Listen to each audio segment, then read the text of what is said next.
Hoje é 31 de janeiro de 2019. E eu aqui na estrada que vai para Manacapuru, fazendo uma reflexão, né? Pensando em Sócrates, o pai da filosofia, o grande filósofo Sócrates, grego, pai da filosofia. Sócrates foi julgado na época, condenado e depois sentenciado à morte. Ele na época não era considerado o grande filósofo, mas hoje todo mundo fala de Sócrates. Há livros e mais livros de Sócrates. É quase impossível se estudar ciências humanas sem se ler Sócrates nas universidades federais. Mas na época dele, ele era um qualquer que andava na rua falando merda, falando leseira.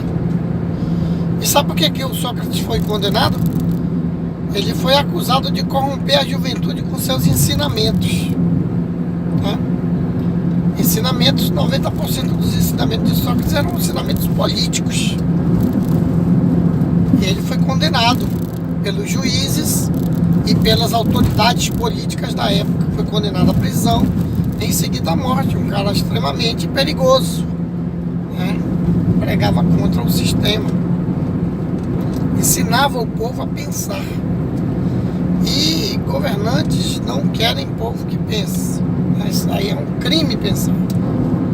E quando Sócrates falava com a juventude, a pregação dele era na rua. Ele era que nem um profeta, vivia pregando.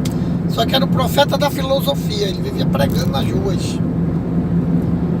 E aglomerava um número de pessoas razoáveis para ouvi-lo, né?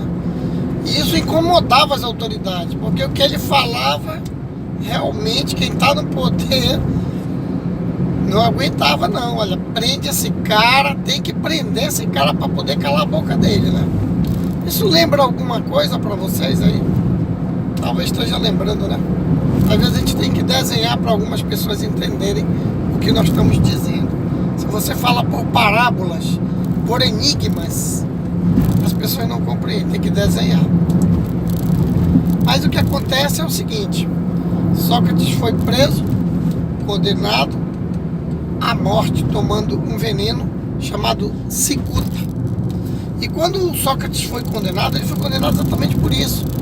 Porque, segundo as autoridades e os juízes, ele estava corrompendo com seus ensinamentos a juventude. E o que era essa corrupção?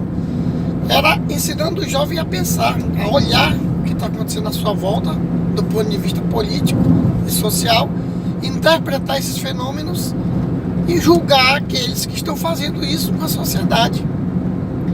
E olha, o poder econômico não tolera certas coisas, e essa é uma das coisas que o poder econômico não tolera, jamais irá tolerar.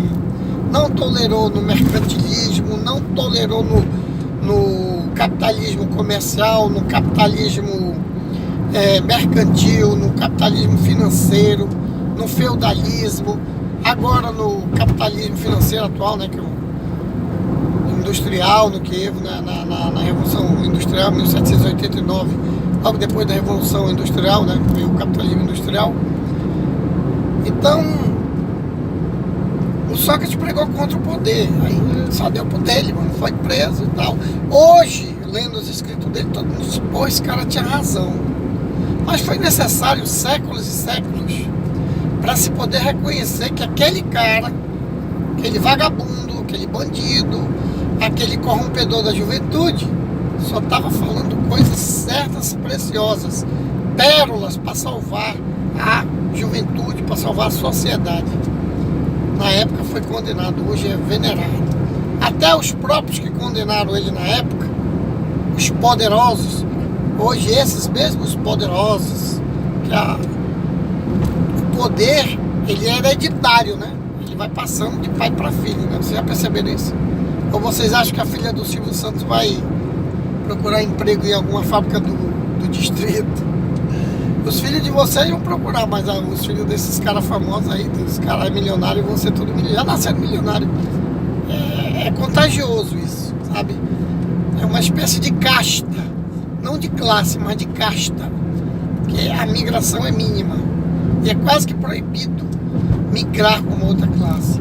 Você tem que ralar muito, não será bem-vindo lá em cima quando chegar lá, viu? Mas o Sócrates foi condenado e hoje, muitos séculos depois, pode-se dizer milênios, ele é endeusado como o pai da filosofia, o cara sábio que só falava coisas corretas, que educava o povo, que esclarecia, que abria o olho da população. Mas na época ele era o quê? Um cara subversivo, corrompedor de jovens, que ofendia o poder dominante, o poder de barganha, né? O poder político e o poder de barganha, o poder daqueles que detinham o poder econômico da época. E muita gente censurava o Sócrates na época. Uns censuravam porque entendiam o que ele falava, e outros censuravam porque não entendiam o que ele falava. Eu sei o que é isso porque eu passo por isso também. Eu não estou querendo me comparar a Sócrates, mas eu estou dizendo que o que o Sócrates sentiu em termos de não ser compreendido, eu também sinto hoje. Muitos pronunciamentos que eu faço, às vezes por escrito, às vezes por vídeo, tem gente que não entende nada do que eu estou falando. Nada, nada, nada. Como não entendiam nada do que o Sócrates falava. Aí dizia o seguinte: rapaz, eu não entendo nada que esse cara diz, mas eu sou contra. Eu não sei o que ele falou, mas eu sou contra isso. Aí o outro me pergunta o que foi que ele disse. Rapaz, não sei, mas eu sou contra. E eu aqui, na estrada, que usei quilômetros aqui, pensando nessas bobagens da vida, né? Puta que pariu. É foda, mano. Até a próxima.